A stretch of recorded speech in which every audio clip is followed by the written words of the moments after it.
Well, hello there and welcome to this video, and today I'd like to talk a little bit more about the KV-2, the sole reason why my channel actually has views.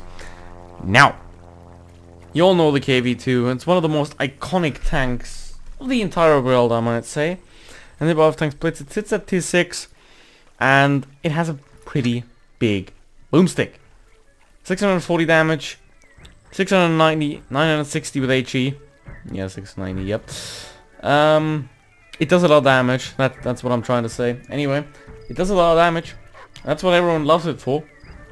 And obviously it's guided by Stalin and all that kind of stuff. But then again, let's look at the tank a little bit more, because the armor doesn't look good.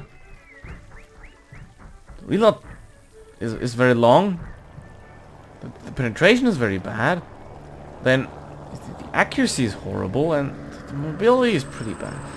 So you look at this tank, and then you find, as with the myth that comes with it, totally overhypes the vehicle that it actually is.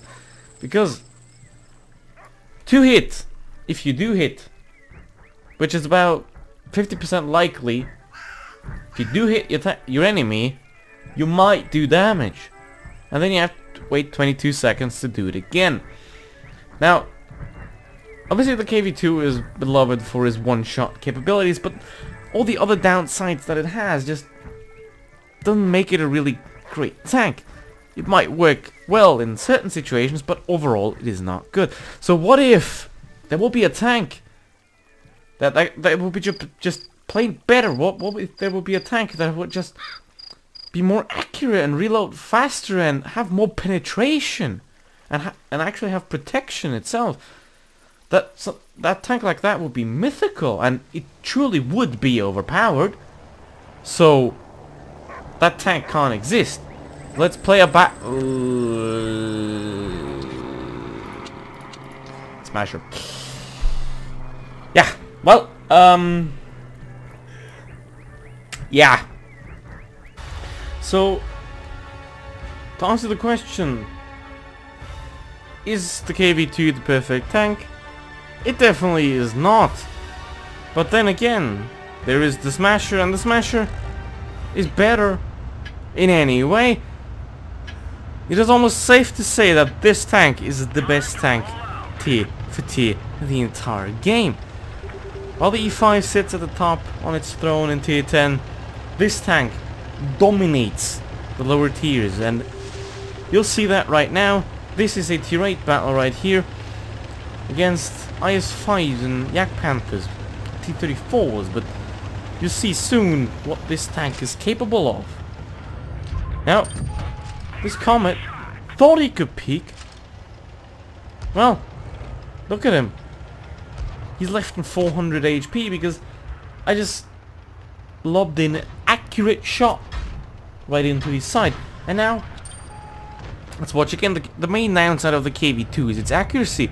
Well, how about we shoot that guy at 250 meters away?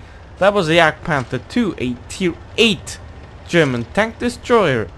What did we do? We just loaded HE and we blasted them for 1000 damage, because that's what balanced people do.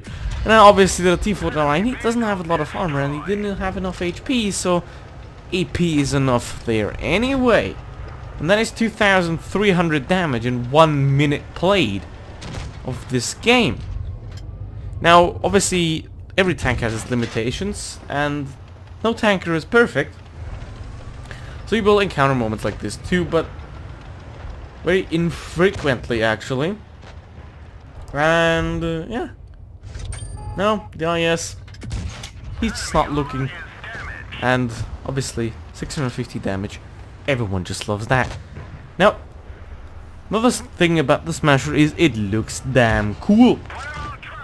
Because obviously the KV-2 is a nice tank, and that wasn't a nice shot. The Smasher is an even nicer tank.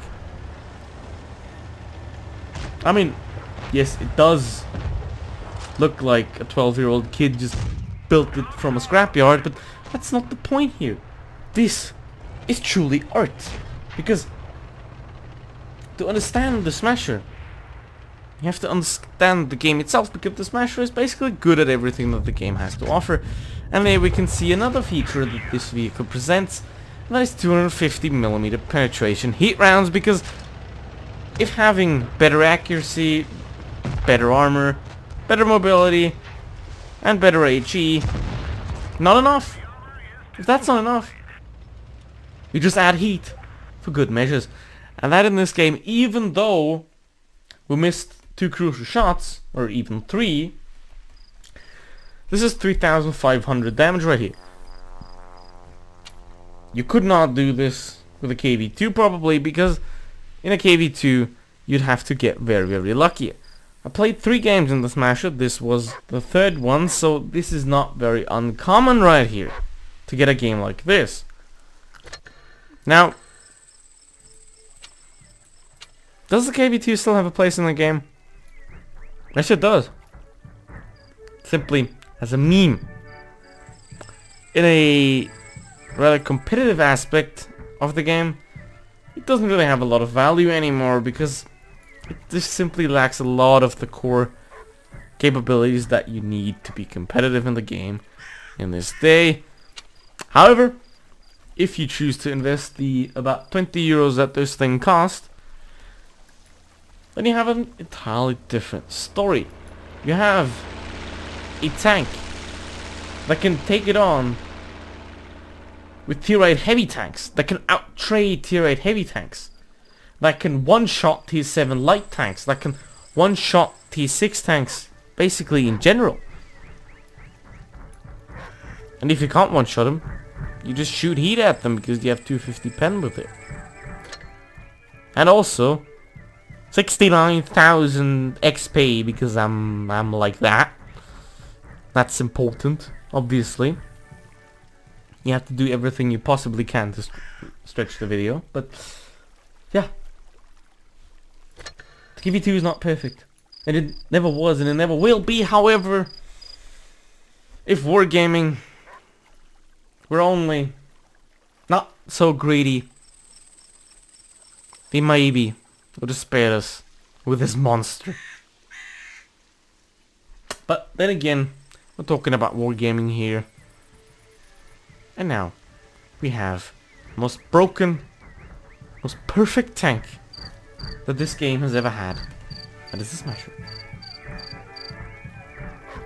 Unfortunately, you can't buy it right now, but the next time this thing comes into the store right here, next time it pops up, and you don't already own it, I strongly advise you to click buy. Because this tank is one of the very few ones that you don't want to miss, because, for example, you don't need a Panther 88, you don't need an M4190, you don't need those. But you need a Smasher. You need it. If you don't have a Smasher, you haven't lived. If you haven't liked, you're not going to live any longer too. So like, and subscribe. And don't forget to exist. Goodbye.